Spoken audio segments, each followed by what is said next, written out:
All right, it's your man, the Original Hood Review, and as you probably already know, that Rode has come out with a Rodecaster Pro 2, Part 2 to this Part 1 monster, right? This is a beast, and if you know that also I make videos on my other YouTube channel where I make music and all of that, I use it for that and live streaming, right? Where you can hook this up to Ecamm or whatever, right?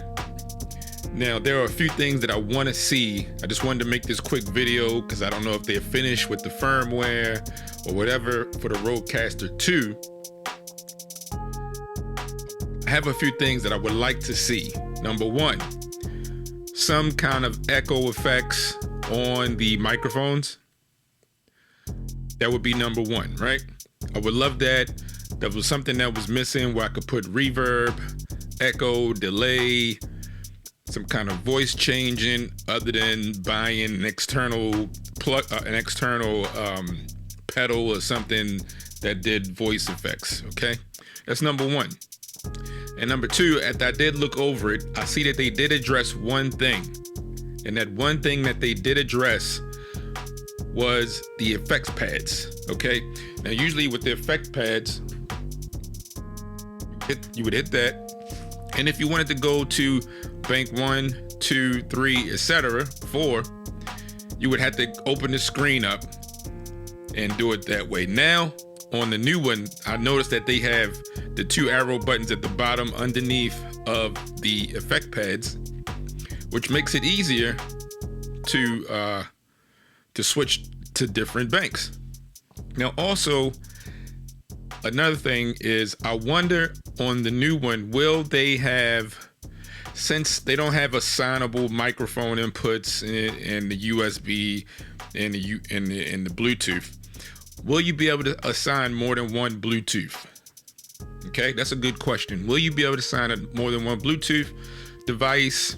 Okay. Also, another question that I do have is, will you be able, since there are 2 USB-C inputs in the back, will you be able to plug in an external hard drive?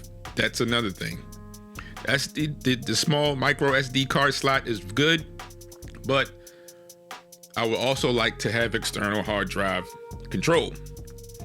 Now, also, will they update some of the, I know this will not do of course this can't do everything the new Rodecaster 2 can do. If that was the case, they would just come out with a firmware update for this and call it a day. But will there be some changes that I know they can do with firmware inside of this original? Because will I have to get rid of this? Is that what's going to happen? Or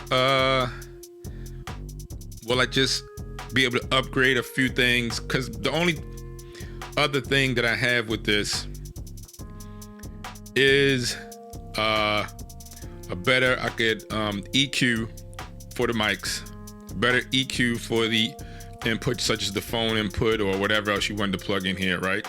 And also, I did notice that they do have on the new one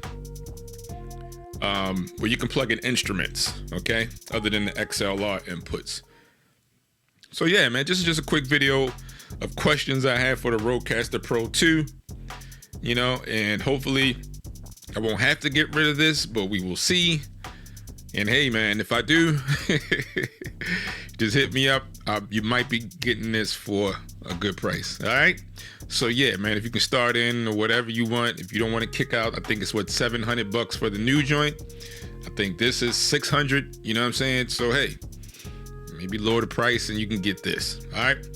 So this is your man's, the Original Hood Review, and we're out with the questions.